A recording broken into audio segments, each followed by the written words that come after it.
She looks sideways to realize it was the Albrecht family's brooch held by Johann. When alone, Johann confronts Mira for doing such a reckless thing. Mira assures him that she will be fine as she is wearing her magical wig and asks him to keep his mouth shut so no one will. He is unaware that she thinks it is a visitation test. He asks what she will do if the Grand Duke finds her true identity. Mira asks if there is anything more important to her right now than her sister. Johann agrees. He reveals that he heard that assassination attempts against the Grand Duke have been increasing recently, so it is hard to even meet regular knights, let alone get into the Grand Duke's residence. Even Johann was denied a meeting. Mira knew that if what Johann said was true, then it made sense why the visitation procedures were so strict. But did she really have to go through such rigorous tests up to the third round? Johann is about to ask how she is planning to get out once he joins, but gets interrupted by the announcement of the third test. Mira leaves for the training ground, telling him to keep her identity secret. Johann wonders how she is planning to get out of the Black Dragon Knights without being discharged. Soon after her test began, Mira was placed in the same group as Varen and Klaus, who had passed her test with similar scores. Varen is a skilled mercenary, and Klaus uses unpredictable swordsmanship, so Mira knows they should pass the third test without issues. She hopes they finish their meetings well. As Mira hopes to be the first one to go in, she hears another man scoff. He was the second son of the Egtra family, Vigran. He says that the young lord of the Albrecht family made such a promise to him. He says he heard the two talk during the break. Vigran boasts that he heard the third test is a one-on-one spar with the instructor. Vigran continues insulting Mira for being backed up by a noble, but he is quickly shut up by her as she kicks him in the face. Mira says that he is talking too much. It seems like they are not ready for the next test yet, so she suggests killing some time. She tells him to bring it on if he doubts her skills, and she will show him what she is made of. However, Romeo informs Askin that the selected knights have completed the second test. Someone in Group 1 passed in record time, earning the nickname Sword Master Weirdo, so Romeo investigated it. He reveals that it is the same man the Duke found suspicious. Askin reaches the training grounds and sees Mira confronting Vigran.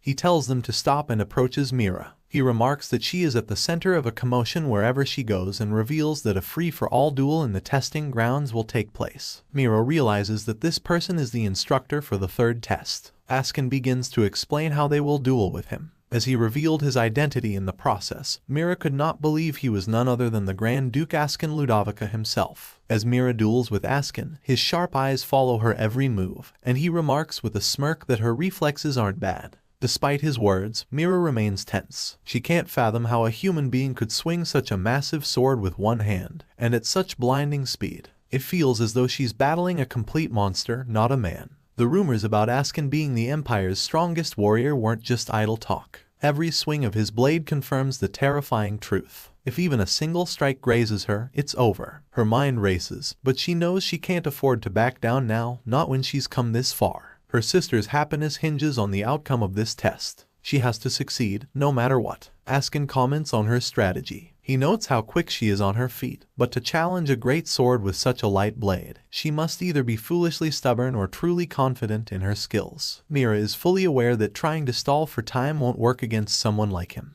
If she runs out of stamina, she'll be at an even greater disadvantage. But speed is her strength, and she isn't one to back down so easily. To the shock of Romeo and the other spectators, Mira appears to be holding her ground. His Highness, the famed Duke, is actually being pushed back, if only slightly. The crowd murmurs in disbelief. Could it be that this young kid is truly holding her own against the Empire's most powerful warrior? But just as Mira believes she might have a chance, Askin shatters her hope in an instant. He blocks her next attack with his bare hand. She freezes in shock, eyes wide. Before she can react, her sword is sent clattering to the ground. A sharp pain shoots through her wrist, and she grits her teeth, barely holding back a groan. She complains, clutching her arm, about almost losing her wrist. As she continues her rambling, the Duke stops her, commenting that her flaw is that she talks too much. He says they will see each other a lot from now on and leave. He orders Romeo to keep the kid under his command. An upper-rank knight then formally announces and welcomes Mira to the Black Dragon Knights. Mira's excitement to win all vanishes away as she realizes that she has joined the Knights' Orders. It seems this was a Knight Intuition test, and she was officially inducted into the Order. A week passed by since Mira accidentally joined the Black Dragon Knights while trying to meet Ethan for her sister's sake. After briefly worrying about the unexpected situation,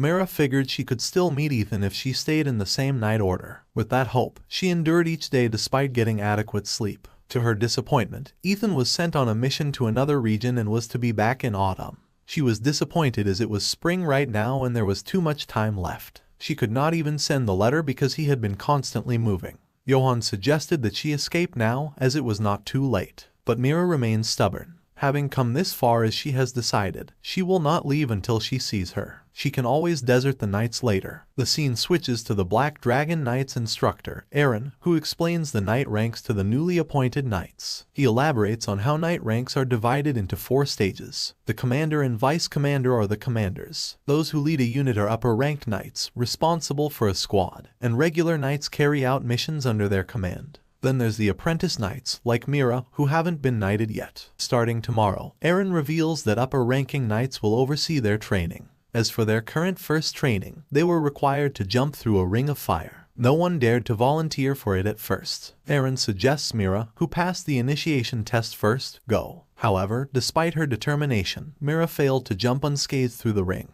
At night, Romeo reports the investigation he did on the pink-haired man. He reveals to the Duke how they searched all the nearby villages, but no one knows of Amira. Unlike the previous assassins, the Duke had noted that there was no killing intent in his swordsmanship. He thought the man might be useful for a change, but the fact no one knows him is suspicious. He decides to keep a close eye on number 87 until they uncover his identity. Alas, the morning training was finished. The solemn class meant to prepare them for their senior officers continued, finally ending just before lunchtime. Jumping through the ring of fire. Putting your head in a crocodile's mouth, Mira found the training tasks outrageous. She wonders if this is a service or a knight order. Before dismissing them all, Aaron informs them that they will meet their direct superior in the afternoon. Hearing this, Mira realizes something. When you become the squire to a senior knight, you will live and train directly under them. If her superior was kind and lenient, life in the military might get easier. Since she has decided to endure until fall, she prays to God to assign her to a good person. However, she is miserably stunned to find her superior is none other than Duke Askin himself. She feigns a smile, expressing she is honored to see him again. When she asks about the sudden greeting she got, the Duke explains he had to punish her for her rudeness during the test. Mira tries to argue, but quickly shuts up as she sees the Duke give her a death glare. She wonders if he could be planning to really hit her this time.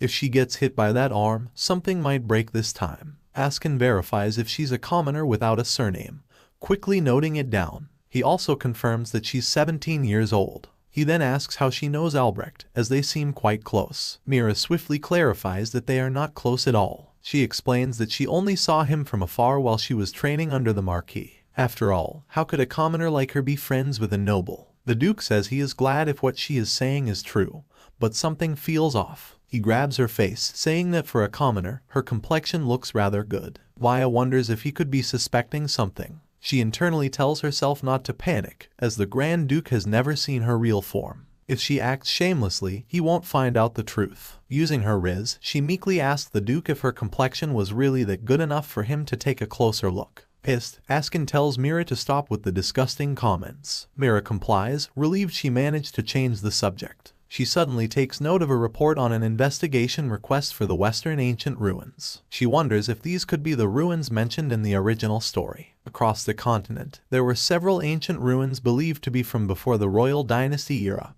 all sealed with ancient magic. The magic at the entrances summoned ancient monsters when intruders were detected, and no one since the royal dynasty began had been able to break the seals. It became a topic of great interest across the continent as to who would eventually break this ancient magic. Among them, the largest Western ancient ruins were forcibly opened by the Emperor in the later part of the original story. It was to showcase his authority and magical army, but even he failed to break the seal. With the magic circle detecting intruders, monsters flooded out, attacking civilians. The mission to subdue the monsters and break the magic circle was assigned to the Black Dragon Knights, which led to Ethan volunteering for the mission only to lose his life. But that event happened after Mira's sister's wedding. Therefore, she wonders why the Duke is investigating this already. She mumbles how this is unexpected, this wasn't part of the original timeline, and she wonders if there could be a problem. The dude notices Mira daydreaming and wonders what the man is looking at. Seeing that Mira is looking at the investigation report, he wonders what a commoner would know about this. Askin asks Mira if she is interested in the Western ruins. Her thoughts get distracted, and she wonders if she has been staring too long. She apologizes and confesses that it is just her first time seeing something like a Night Order mission. The Duke grabs her face once again, remarking that having her around could make things quite amusing. He decides to see how things go. Mira gets flustered as the Duke is too close to her yet again. They soon get interrupted as a man cuffs awkwardly to indicate his presence. He informs the Duke that he needs a moment of his time. The Duke frowned, saying that the man didn't even ask his permission to enter. The man apologizes but says he needs to deliver a letter from His Majesty. He apologizes for intruding during such a heated moment. But for Mira, the man came at the perfect time. But when Mira asks the Duke's permission to leave, Ashken refuses. He says there is no need for it. He grabs her by the waist, saying they should listen together. He tells her to stay still, as it is a direct order from her superior. Mira has no choice but to agree and wonders why he is doing this to her. She wonders if the Grand Duke was like this in the original story. The Duke turns to the man and smirks, saying he's quite fond of this one and cannot focus without him nearby. The man argues that this is a letter from His Majesty, but the Duke tells him to speak freely. Mira decides to play along and go with the flow, as that will build trust with the Duke. She tells the man not to worry about him, and in her eyes, there is only the Grand Duke here. She decides to play the perfect role, making the Duke shocked. She knows she just needs to hold out until Ethan arrives safely. Plus, it is her first chance to carry out an order as the Grand Duke's servant. She doesn't know what Ashken is thinking, but she will execute her role perfectly and gain his trust. Ashken questions the man what was in the letter that the Emperor has personally sent to him. The man shows it to him. He realizes that the rumors about the Duke are true after all, that he is really into men. The man informs Ashken that the Emperor ordered the letter to be executed immediately upon confirmation. After reading the contents, the Duke remarks that the Emperor is making a bold move. Mira has noticed how the Grand Duke's demeanor has turned sharp. Ashken smirks and tells the man to inform the Emperor not to worry as the order will be executed without a hitch. He sarcastically adds that he is, after all, the Emperor's loyal servant. Mira wonders what is written in that letter for Ashken to react this way. She decides to take a quick look. She reads the Emperor's orders for the Duke to depart for the West immediately without any delay. This makes her ponder a little. The letter contained no greeting, and that was the entire content. It doesn't seem like a letter sent to a cherished nephew. This feels more like getting rid of someone who has fallen out of favor. The man further reveals how the Emperor sent something else to honor the Grand Duke's achievements in advance. To Mira's surprise, it was a recording magic device. The man placed it on the table, and a projection of the Emperor soon came. The Emperor addresses his dear nephew, saying it hasn't been long since the suppression ended, so it must be hard, but no one seems more suitable than the Empire's hero. He expects great results from this investigation of the rules. That was it. For a letter sent using a precious magical tool, Mira feels like something is off. Publicly, it is known that the Emperor, despite losing his parents early, cherished and was proud of his nephew, who grew up splendidly. Especially when the nephew returned victorious from wars, the Emperor praised him grandly in the central square of the capital, making the whole empire feel the Emperor's affection for his nephew. But now he is sending that same dear nephew back to the West. Moreover, the Grand Duke just returned to his domain after years of suppression campaigns. The letter and video show a coercive and cold attitude as if the Emperor is pushing his nephew back into danger with relentless orders. Mira contemplates the possibility of the Emperor not dotting on the Grand Duke, but instead testing him. If the Grand Duke refuses the order, his loyalty might be questioned, and if he accepts, he loses any excuse to avoid the expedition. Either choice leaves the Grand Duke at a disadvantage. For a moment, Mira could see the reflection of her helpless sister in her. The man says he will inform the Emperor that the Grand Duke has departed for the West immediately, which will surely please him. Mira immediately interjects, saying that the mention of the palace reminds her of something. She had said it without thinking and didn't know what else to say after, but she couldn't ignore it since it reminded her of her sister. The Western expedition interferes with her plans too. She speaks, mentioning how, with the Emperor's birthday coming up soon, the Duke mentioned there are many things to take care of. She winks at Ashken as a hint for him to use his intuition. But when he remains quiet, she turns frustrated and reminds him of her birthday coming up as well. She hopes for him to play along. The Duke smirked, saying he could not forget her birthday. Mira thinks the Emperor likely does not intend to send the Grand Duke to the West immediately. It is because if he forces his nephew, who just returned on another expedition, people will start talking, and the Emperor will not look like the affectionate family person he wants to be. But sending such a forceful message suggests that he is probably testing the Ashken. So Mira decides the best thing to do now is divert the Emperor's attention elsewhere, and buy time until Ashken decides whether to go or not. It is especially necessary now that the rumors are circulating that the Grand Duke has fallen for a man.